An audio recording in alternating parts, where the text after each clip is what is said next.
MS યુનિવર્સિટીમાં 75% હાજરીના નિયમ સાથે વિદ્યાર્થી સંગઠનનો વિરોધ, કોમર્સ ફેકલ્ટી ડીનને રજૂઆત।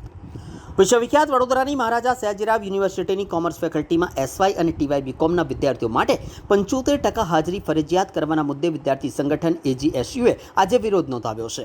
આ નિયમને ફરજિયાત ન બનાવવા માટે આજે ડીનને રજૂઆત કરવામાં આવી છે।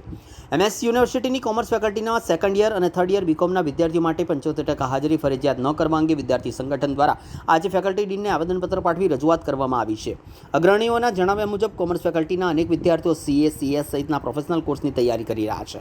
ઉપરાંત ઘણા વિદ્યાર્થીઓ સરકારી સ્પર્ધાત્મક પરીક્ષાઓની પણ તૈયારી કરે છે, જ્યારે કેટલાક વિદ્યાર્થીઓ પરિવારની આર્થિક પરિસ્થિતિને કારણે અભ્યાસની સાથે નોકરી પણ કરે છે। ત્યારે સંગઠનનું કહેવું છે કે આવી પરિસ્થિતિમાં 75% હાજરી ફરજિયાત બનાવવામાં આવશે તો અનેક વિદ્યાર્થીઓ માટે ગ્રેજ્યુએશન પૂર્ણ કરવું મુશ્કેલ બની શકે છે। તેથી અત્યાર સુધી જે રીતે હાજરીની વ્યવસ્થા અમલમાં હતી તે જ વ્યવસ્થા યથાવત રાખવાની માંગણી કરવામાં આવી છે। આ રજૂઆત બાદ કોમર્સ ફેકલ્ટીના ડીને વિદ્યાર્થી પ્રતિનિધિઓને ખાતરી આપી હતી કે આ મુદ્દે ટૂંક સમયમાં કોમર્સના શિક્ષકોની વિશેષ બેઠક બોલાવાશે। બેઠકમાં વિદ્યાર્થીઓની રજૂઆત અને નિયમનના તમામ પાસાઓ પર ચર્ચા વિચારણા કર્યા બાદ યોગ્ય નિર્ણય લેવાશે। વિદ્યાર્થીઓના શૈક્ષણિક હિત અને યુનિવર્સિટીના નિયમો વચ્ચે સંતુલન જળવાય તે માટે હવે સૌની નજર ડીન અને કોમર્સ ફેકલ્ટીની આગામી બેઠકના નિર્ણય પર ટકેલી છે। आज रोज ऑल गुजरात स्टूडेंट यूनियन AGSUના કાર્યકર્તાઓ દ્વારા ફેકલ્ટી ઓફ કોમર્સની મેઇન બિલ્ડિંગ પર ફેકલ્ટી ઓફ કોમર્સના ડીન પ્રોફેસર પ્રજ્ઞેશ શાહ સરને આવેદનપત્ર આપી રજૂઆત કરવામાં આવી છે વિદ્યાર્થીઓને સાથે રાખીને। ફેકલ્ટી ઓફ કોમર્સમાં ડીન સર દ્વારા જે 75% જે અટેન્ડન્સ ફરજિયાત કરવામાં આવ્યું છે તે ખૂબ સારી વાત છે। વિદ્યાર્થીઓ જ્યારે સ્કૂલનું અભ્યાસ સમાપ્ત કર્યા પછી યુનિવર્સિટીમાં આવે તો ખરેખર યુનિવર્સિટીની મજા સૌથી પહેલાં તો એ લોકો માણી શકે। યુનિવર્સિટીનો અભ્યાસ છે તે લોકોને ખબર પડે કે યુનિવર્સિટીમાં શું અભ્યાસ કરવામાં આવતું હોય છે। સાથે સાથે યુનિવર્સિટીમાં એવા ઘણા પ્રોગ્રામ ચાલે છે કેમ્પસની અંદર જે વિદ્યાર્થીઓ પોતાનું જે સ્કિલ છે તે ડેવલપ કરી શકે। તો ફેકલ્ટી ઓફ કોમર્સના જે ડીન સર છે કંઈક ને કંઈક એક જગ્યા એ સાચા છે, પરંતુ હું એમને રજૂઆત એ કરી છે કે અમે લોકોએ ડીન સાહેબને કે એવા વિદ્યાર્થીઓ કે જે લોકો સેકન્ડ યર બીકોમ અને થર્ડ યર બીકોમમાં અભ્યાસ કરી રહ્યા છે તો 75% હાજરી તે લોકો માટે કંઈક ને કંઈક એફોર્ડ નથી, કારણ કે એ લોકો એફર્ટ નથી કરી શકતા।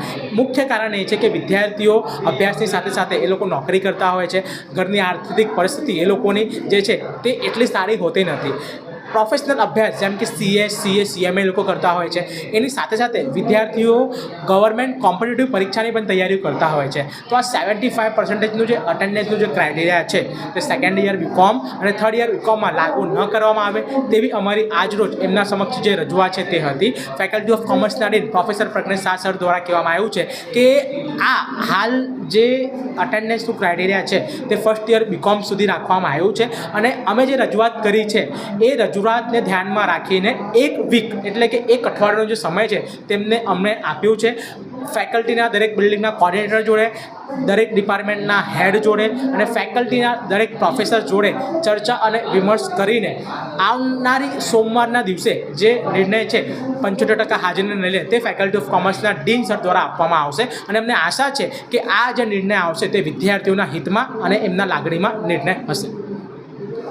સ્ટુડન્ટ્સ યુનિયન આ એક વિદ્યાર્થી સંગઠન દ્વારા મને આવેદનપત્ર આપવામાં આવ્યું છે અને એમાં 3 મુદ્દાઓ આવરી લેવામાં આવ્યા કે જે બાળકોને CA, CS, ICAA કરવું છે, જે બાળકો નોકરી કરે છે એ લોકો બપોરના ટાઈમે SY બીકોમ કે TY બીકોમ નથી કરી શકતા વ્યવસ્થિત।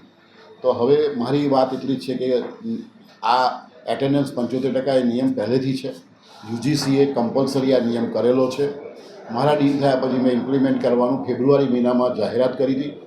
તો આ એકદમથી આવેલો નિયમ નથી, છતાં પણ આ નિયમ ચુસ્તપણે અમલ કરવો એવું ફેકલ્ટી ઓફ કોમર્સની મિટિંગમાં બધા ટીચર્સ, હેડ, ડીન બધા ભેગા થઈને નક્કી કર્યું છે। તો ફરી એક વખત હું ડીન તરીકે ફેકલ્ટીની મિટિંગ બોલાવી, ત્યાં અમે ચર્ચા કરી અને પછી આનો જવાબ છેલ્લા એક અઠવાડિયામાં આપશું એવું નક્કી કર્યું છે।